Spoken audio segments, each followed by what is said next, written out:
Mbadde nkyagamba nti omukulu Bujingo avudde ntegeeza bannayuganda mwena bamusaba embaga ye ne Magula. N'abagamba nti ye buli alijja ku mbaga ya mumanyi. Buli aligenda omuwa ekirabo atali bana kirabo tajja kujja ku mbaga ye. Era n'agamba nti buli alina ekirabo buli gwe yateekateeka nti ono aliba ku mbaga yange n'ono aliba ku mbaga yange n'ono aliba ku mbaga yange bonna abamanyi nga ye omukulu Bujingo.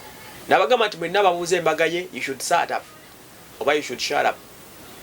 Ye amanyi buli muntu agenda okubeera ku mbaga ye amanyi n'ekyo ekyetaagisa to make sure nti embaga ebeerawo.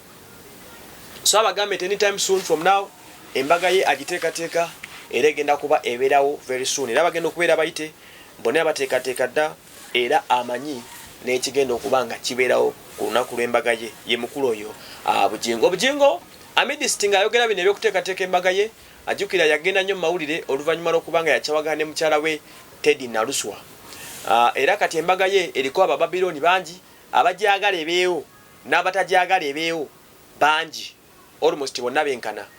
Batiimu Naluswa abaakula naye abamuzimba ne bamufuula kyali bagenda ne mukyala Teddy Naluswa. Batiimu Susan Makula abamukiririzaamu bajja n'ono okitegedde.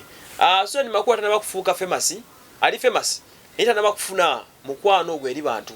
Abantu basinga babirivinga balowooza nti mwami Bujingo pastor balowooza nti yali azamanya omukyala after 29 years of struggle nga bakola yamugoba ku ssaawa esembayo weyatuukira okuba nga alina millions of money billions of money. Jjukira omusajja mugagga buli kimu akifunye bwe bandibadde beyagalira ate oli weyamuviiramu ekintu ekyanyiza bangi nga bagamba nti abasajja nga tebeeteekera okola n'omusajja okumala ebbanga n'akuva mu kaseera akatono ennyo akasembayo n'omaliriza ng'osiraanye ng'osigadde wekka ng'obulamu tebukutambulira yadde n'akatini.